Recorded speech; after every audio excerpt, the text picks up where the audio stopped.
Statue of unity दुनिया का सबसे ऊंचा स्टैचू, जो कि गुजरात में वडोदरा से करीब 100 किलोमीटर दूर केवड़िया में है। लगभग 15 से 30 हजार लोग रोज यहाँ घूमने और स्टैचू देखने आते हैं। हमने इस सफर की शुरुआत करी दिल्ली से, जहाँ से हमारी फ्लाइट थी। सो हेलो गाइज, अभी हम लोग हैं दिल्ली एयरपोर्ट पर और जैसा कि आप देख सकते हैं कि पीछे हमारा प्लेन खड़ा है, तो आइए जल्दी से चलकर इसमें बैठते हैं।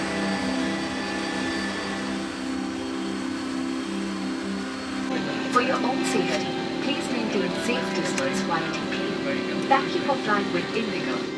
और लगभग 1 से 1.5 घंटे की फ्लाइट के बाद हम पहुंच गए Ahmedabad. Passengers, please remain seated. Captain Professor Muslim, thank you.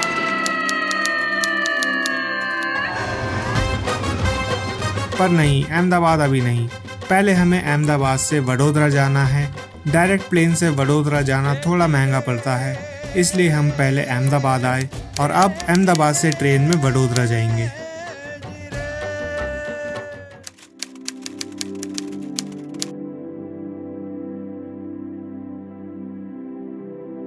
तो आज है हमारा दूसरा दिन वडोदरा में। कल हम होटल में आने के बाद थोड़ा बाहर घूमे आसपास यहीं पर, और अभी सुबह के लगभग 9 बजे हैं। थोड़ी ही देर में टैक्सी आने वाली है जिसमें हमें स्टैचू ऑफ यूनिटी जाना है। टैक्सी से हमें लगभग 2 घंटे लगे स्टैचू ऑफ यूनिटी की पार्किंग तक पहुंचने में। वैसे ट्रेन भी यहाँ आने का अच्छा साधन है। यहाँ के रेलवे स्टेशन का नाम है एकता नगर, जहाँ दिल्ली, मुंबई, सूरत, अहमदाबाद जैसे अन्य शहरों से डायरेक्ट ट्रेन भी आती है। स्टेशन और पार्किंग से मेन स्टैचू ऑफ यूनिटी लगभग 20 किलोमीटर दूर है, तो यहाँ जाने के लिए आपको फ्री बसेस और पेड रिक्शा मिल जाएंगी। क्यूज और भीड़ से बचने के लिए अच्छा रहेगा कि आप स्टैचू ऑफ यूनिटी की टिकट यहाँ की ऑफिशियल साइट से बुक करके जाएं। वेबसाइट पर आपको हार्ट गैलरी, क्रूज जैसी और भी कई एक्टिविटीज की टिकट मिल जाएंगी। नर्मदा नदी के तट पर खड़ा श्री सरदार वल्लभ भाई पटेल का ये स्टैचू चाइना के स्प्रिंग टेम्पल बुद्धा और अमेरिका के स्टैचू ऑफ लिबर्टी के बाद दुनिया का सबसे ऊंचा स्टैचू है, जिसकी हाइट 240 यानी कि 240 मीटर है। और यहाँ आते ही हमें ये बात समझ आ गई थी, क्योंकि स्टैचू को ऊपर तक देखने के लिए गर्दन को पूरा ऊपर करना पड़ रहा था।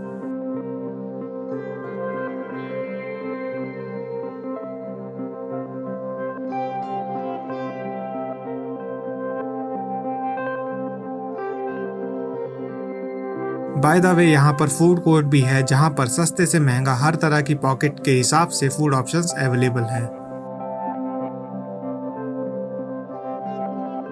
पर फ्री वाटर फैसिलिटी आपको यहाँ पर जगह जगह मिल जाएगी। फिलहाल वक्त हो रहा है हमारे स्टैचू के हार्ट व्यू गैलरी में जाने का, जिसकी टिकट आपको अलग से और अपने टाइम के अकॉर्डिंग स्लॉट में लेनी पड़ती है। बाकी नॉर्मल टिकट में आप सिर्फ कन्वेंशन हॉल तक ही जा सकते हैं, जहां पर आपको श्री सरदार वल्लभ भाई पटेल के बारे में जानकारी मिलेगी और क्यों उन्हें आयरन मैन ऑफ इंडिया कहा जाता था, और साथ साथ केवड़िया और यहाँ की ज़मीन और लोगों के बारे में भी जान सकते हैं। और स्टैचू को बनाने का काम कब कैसे शुरू किया गया, सारी चीज़ें आप यहाँ पर स्क्रीन और फोटोज़ की मदद से जान सकते हैं।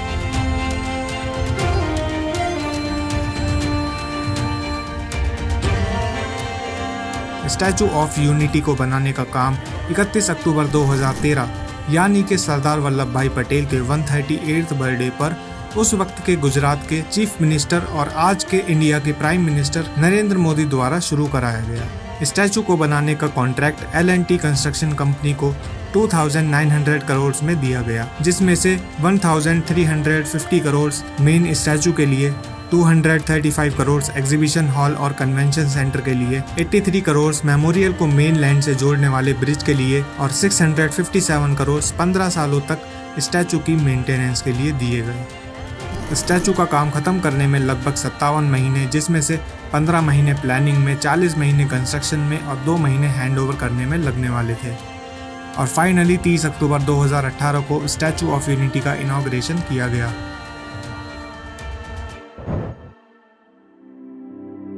स्टैचू की हार्ट व्यू गैलरी लगभग 168 मीटर की ऊंचाई पर है, इसीलिए यहाँ जाने के लिए स्टैचू के अंदर ही 2 तेज स्पीड से चलने वाली लिफ्ट लगाई गई हैं।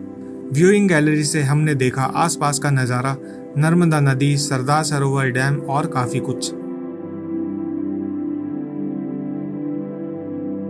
गैलरी से ही हम स्टैचू के अंदर के स्ट्रक्चर को भी देख सकते हैं।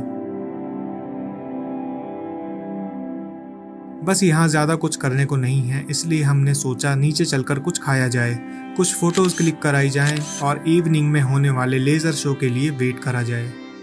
आज गर्मी काफ़ी ज़्यादा है, इसीलिए आसपास की जगह ना घूमकर हम यहीं लेज़र शो के इंतज़ार में आराम से बैठे हैं। वैसे आप यहाँ अलग अलग जगहें भी घूम सकते हैं, जैसे कि कैक्टस गार्डन, बटरफ्लाई गार्डन, जंगल सफारी, केवड़िया ट्राइबल कैफ़े, एकता क्रूज और भी कई सारी जगहें। और हाँ, रात में आप टेंट सिटी में रुक भी सकते हैं। तो काफ़ी सारे लोग यहाँ पर आकर बैठ चुके हैं और कुछ ही देर में लेज़र शो स्टार्ट होने वाला है। उसे देखने के बाद हम आज ही वापस ट्रेन से वडोदरा जाएंगे। वैसे ये शो काफ़ी लंबा चल सकता है, तो अगर आपकी ट्रेन का टाइम हो रहा हो तो आपको जल्दी उठकर चले जाना चाहिए।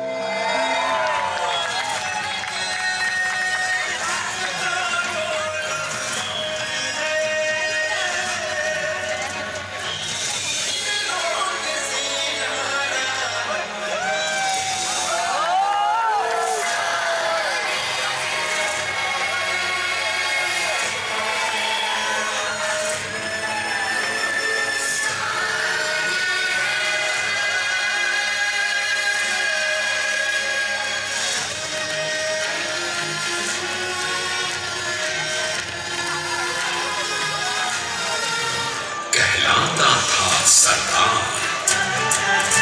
कृषक कार्मिक जनगण से था उसको प्यार अपार। अखिल देश ने उसे रहनुमा किया था स्वीकार। गांधी बापू का शिष्य, सत्य अहिंसा का अवतार। लौह पुरुष संबोधन था वो लोहे की दीवार। तेज पुंज तुम, शक्तिपीठ तुम, बल का सागर अपरंपार। देश का नम्र तुम स्वीकारो सरदार।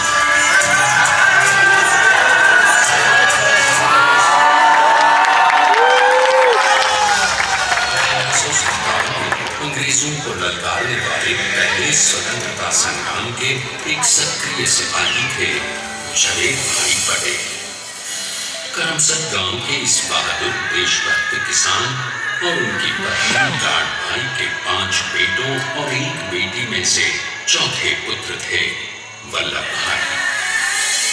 बालक वल्लभ ने करमसद के बाद नडियाद से अपनी हाई स्कूल की शिक्षा पूरी की। तभी एक युग पुरुष ने वल्लभ भाई के जीवन की धारा ही बदल दी। दक्षिण अफ्रीका में सत्याग्रह के अहिंसक अस्त्र से गोरे शासकों को सबक सिखाकर भारत वापस आए बैरिस्टर मोहनदास करमचंद गांधी से मिलकर वल्लभ भाई ने अपने कुछ वर्षों से सीखे विदेशी व्यवहार और संस्कार हमेशा के लिए त्याग दिए और अब वो अपने खेड़ा के किसानों को हक दिलाने के लिए बापू के साथ आंदोलन में कूद पड़े। अब उनके पैरों में जूते नहीं, गांवों की धूल थी। हृदय में भारत भूमि की शस्य श्यामला धरती। मन में थे गांधी और मस्तिष्क में एक नए स्वतंत्र भारत का सपना।